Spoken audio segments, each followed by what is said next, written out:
नमस्कार दोस्तों, हमारी चैनल में आपका हार्दिक स्वागत है। आज हम सुन रहे हैं बड़ी मज़ेदार कहानी, घमंडी सासू और नई बहू के साथ बनी घटना।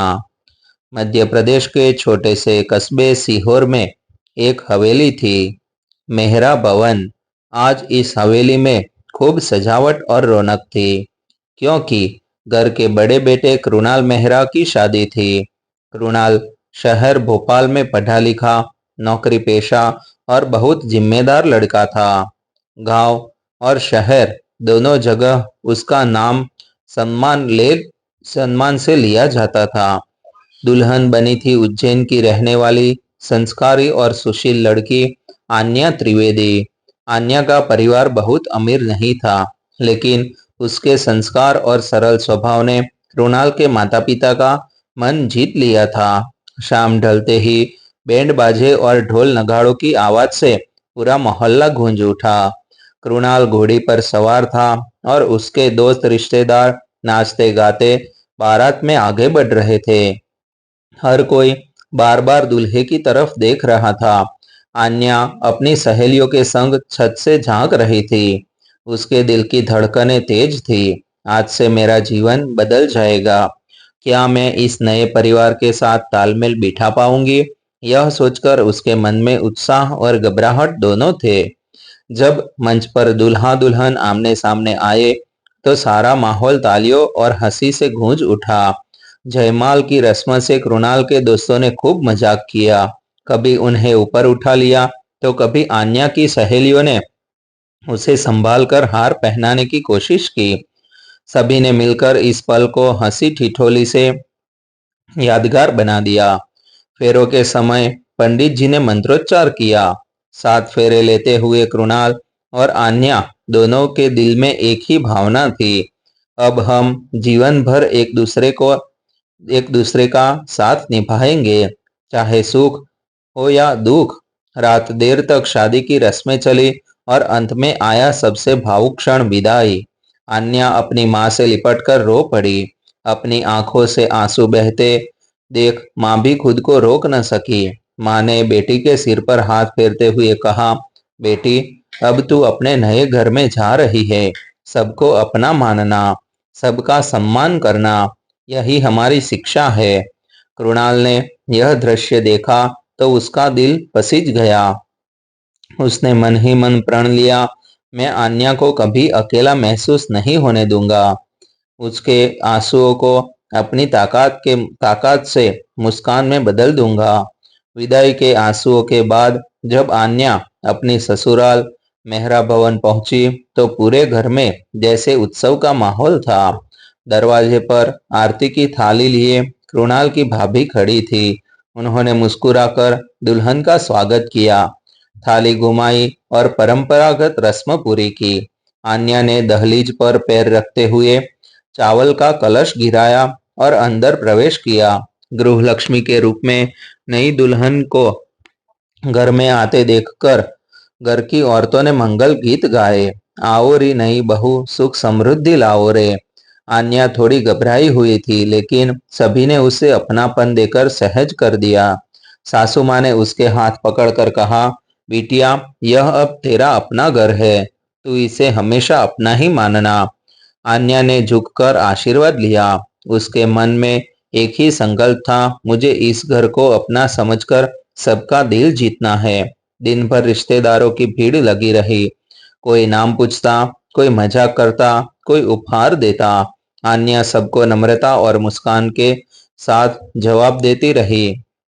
कृणाल भी बीच बीच में दुल्हन पर निगाह डाल लेता। उसकी संकोच भरी आंखें और हल्की मुस्कान देखकर कृणाल को बार बार लगता, यह मेरी जीवन संगिनी सच में कितनी सरल और सुंदर है। शाम ढलने लगी और धीरे धीरे मेहमान विदा होने लगे। घर की औरतें अब आन्या को सुहाग रात के लिए तैयार करने लगी। लाल रंग की कढ़ाईदार साड़ी, माथे पर सिंदूर और मांगटी का, हाथों में चूड़ियां और पैरों में पायल। आन्या को देखकर हर कोई कह रहा था, वाह, हमारी बहू तो सचमुच देवी जैसी लग रही है। दूसरी तरफ कृणाल के दोस्तों ने उसे छेड़ना शुरू कर दिया, आज तो असली टेस्ट है भाई, कोई कहता ज्यादा संकोच मत करना, अब बीवी को खुश रखना। कृणाल हल्की हंसी हंसता रहा, लेकिन उसके चेहरे पर भी घबराहट साफ झलक रही थी। मेहरा भवन का सबसे सुंदर कमरा फूलों से सजाया गया। दीवारों पर रंग बिरंगी लाइटें, छत से लटकते हुए गजरे और बिस्तर पर बिखरी गुलाब की पंखुड़ियां। कमरा मानो किसी सपनों की दुनिया जैसा लग रहा था। जब सहेलियां और ननंद आन्या को कमरे तक हंसते मुस्कुराते ले आई, तो उसके कदम भारी हो गए। वह धीरे धीरे कमरे में प्रवेश करती रही। चेहरा घूंघट से ढका हुआ था और दिल की धड़कनें तेज। आन्या सोच रही थी, यह पल मेरे जीवन का सबसे नया अध्याय है। क्या मैं कृणाल से खुलकर बात कर पाऊंगी? क्या वह मुझे समझ पाएगा? इधर कृणाल भी कमरे की ओर बढ़ रहा था। उसके कदम धीमे थे, लेकिन दिल में उम्मीद और संकोच दोनों थे। शादी की थकान के बाद देर रात का समय था। घर में धीरे धीरे सब मेहमान सोने लगे। चौक आंगन में गूंजती हंसी और गीत अब धीमे धीमे थम चुके थे। केवल ऊपर के कमरे की सजावट बता रही थी कि वहां किसी नए रिश्ते की शुरुआत होने वाली है। वो कमरा फूलों से सजा था। गुलाब और गेंदा की महक पूरे वातावरण में फैली हुई थी। बिस्तर पर लाल रंग की चादर और चारों ओर मोमबत्तियां की रोशनी से माहौल और भी खूबसूरत हो गया था। संध्या अपने दिल की धड़कनों को संभालती हुई घूंघट में बैठी थी। हाथों की मेहंदी अभी भी गीली सी लग रही थी और पायल की हल्की हल्की झंझार कमरे में गूंज रही थी। उसे याद आ रहा था माँ का विदाई के समय कहना, बिटिया, हर रिश्ता प्यार और विश्वास से निभाना। तभी दरवाजा धीरे से खुला। कृणाल अंदर आया। हल्के सुनहरे शेरवानी में उसका चेहरा थकान के बावजूद दमक रहा था। उसके हाथों में दूध का गिलास और थोड़ी मिठाई थी। वह मुस्कुराया और धीरे से बोला, इतनी चुप क्यों हो? आज तो हमारी नई जिंदगी की पहली रात है। संध्या ने सिर झुका लिया। उसके होठ कांपे, मगर आवाज नहीं निकली। अभिषेक उसके पास बैठ गया। उसने धीरे से कहा, मैं जानता हूँ तुम्हें डर लग रहा होगा, पर आन्या, ये रिश्ता सिर्फ पति पत्नी का नहीं, दोस्ती और भरोसे का भी है। वादा करता हूँ कि तुम्हें कभी अकेला महसूस नहीं होने दूंगा।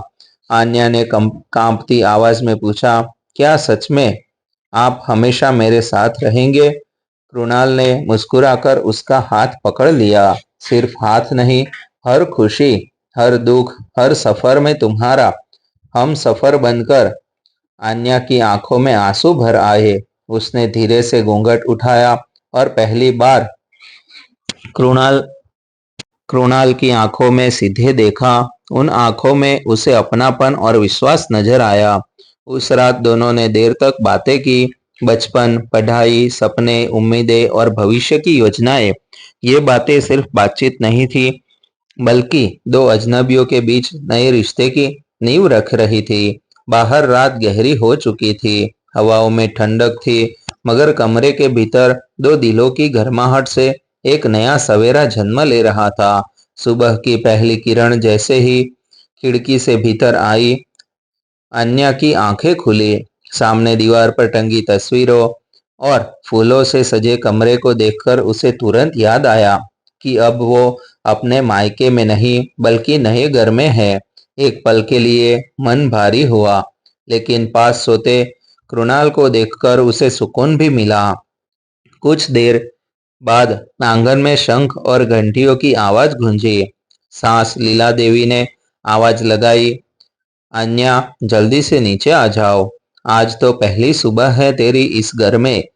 अन्या घबराहट में जल्दी जल्दी उठी। लाल रंग की साड़ी पहनकर गहनों से सजी और पल्लू सिर पर डालकर नीचे आई। घर के आंगन में सब परिवार वाले इकट्ठा थे। सास ससुर, देवर, ननंद, सभी की नजरें उस पर थी। लीला देवी ने आरती की थाली हाथ में ली और बोली, आज से इस घर की लक्ष्मी बनकर आई है हमारी बहू। आन्या ने धीरे से आरती उतारी और चरण छुए। लेकिन लीला देवी का चेहरा देखकर आन्या समझ गई कि उनके मन में कोई दूरी है।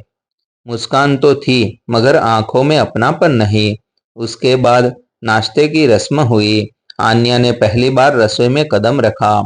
सास ने ताना मारा, देखते हैं हमारी बहू के हाथ में कितना स्वाद है। मायके में तो शायद चूल्हा चौका किया भी होगा या नहीं। आन्या चुप रही। उसने बिना कुछ कहे बड़े मन से आलू की सब्जी और पूरी बनाई। जब सबने खाई तो सबको स्वाद अच्छा लगा, लेकिन सास ने फिर भी मुंह बनाते हुए कहा, चलो ठीक है, मेहनत की है, नहीं तो औरत को तो मायके में राजकुमारी बनाकर रखते हैं। कृणाल को ये सब सुनकर बुरा लगा, मगर उसके माहौल बिगाड़ने के बजाय अन्य की तरफ देखकर मुस्कुरा दिया, जैसे कहना चाहता हो, हिम्मत रखो, मैं हूं ना। दिन यूं ही गुजरते गए। ननंदे मजाक करती, देवर छेड़ते, लेकिन आन्या हर बार मुस्कुराकर सबका मन रखती। गांव समाज की औरतें जब मिलने आती तो लीला देवी बहू की गरीबी का ताना जरूर मार देती। हमने तो अपने बेटे के लिए बड़ी खानदान वाली लड़की सोची थी, पर किस्मत ने यही लिख दिया। आन्या मन ही मन आंसू पी जाती, लेकिन रात को जब वो कृणाल से बात करती तो उसका मन हल्का हो जाता। कृणाल हमेशा उसे भरोसा दिलाता, देखना आन्या, एक दिन सब तुम्हारी अच्छाई को मानेंगे। धीरे धीरे आन्या घर के कामों में निपुण साबित होने लगी। पूजा पाठ हो या मेहमानों की देखभाल, वह हर जिम्मेदारी पूरे लगन से संभालती, निभाती। उसकी सरलता और मेहनत देखकर आस पड़ोस की औरतें तारीफ करने लगी, लेकिन सास का घमंड अभी भी बरकरार था। शादी को 3 साल हो चुके थे। इन 3 सालों में संध्या ने हर कठिनाई को सहते हुए, हर जिम्मेदारी निभाते हुए अपने घर को संभाल लिया था। शुरुआत में लीला देवी का घमंड और ताने बहुत भारी थे, लेकिन आन्या ने कभी जवाब नहीं दिया। वह हर बार मुस्कुराकर धैर्य और विनम्रता से सब सहती रही। कृणाल ने भी अपने व्यापार में खूब मेहनत की। जहां पहले घर का खर्च चलाना मुश्किल था, वहीं अब उसकी मेहनत से घर की स्थिति सुधरने लगी। धीरे धीरे लोगों की नजरों में भी इस परिवार की इज्जत बढ़ने लगी। एक दिन जब आन्या ने अपने हाथ में रिपोर्ट ली तो उसकी आंखों में आंसू आ गए। वह मां बनने वाली थी। उसकी खुशी का ठिकाना न रहा। जब उसने यह खबर कृणाल को दी तो वह फूले नहीं समाया। उसने आन्या का हाथ पकड़कर कहा, अब हमारी जिंदगी पूरी होने जा रही है। आन्या, तुमने इस घर को अपने धैर्य से जिया है। अब खुशियों की बारी है। खबर सुनते ही पूरे परिवार में उत्सव जैसा माहौल हो गया। यहाँ तक कि लीला देवी, जो अब तक बहू के हर काम में कमी ढूंढती थी, आज पहली बार सचमुच खुश थी। पड़ोस और रिश्तेदारों के बीच उन्होंने गर्व से कहा, मेरी बहू हमारे घर की लक्ष्मी है। अब हमारे घर में नया जीवन आने वाला है। गर्भावस्था के दिनों में लीला देवी ने बहू की हर तरफ से देखभाल की। जो सास पहले ताने मारती थी, वही अब बहू को समय पर दूध देती, आराम करने कहती और उसके पैरों पे तेल मल देती। एक दिन आन्या ने हिचकते हुए कहा, माँ जी, आपने मुझे इतने सालों तक कभी अपनेपन से नहीं देखा, फिर अब इतना बदलाव कैसे? लीला देवी की आंखों में आंसू आ गए। उन्होंने आन्या का हाथ पकड़कर कहा, बिटिया, मैं मान गई कि मैंने तुझे गरीब समझकर तुझसे दूरी बनाई। मुझे लगा था तू हमारे घर की इज्जत नहीं बढ़ा पाएगी, लेकिन तूने अपने धैर्य, सेवा और संस्कारों से ये घर स्वर्ग बना दिया। आज मुझे लगता है कि तू सच में मेरी बेटी है। आन्या रो पड़ी। उसने सास को गले से लगा लिया।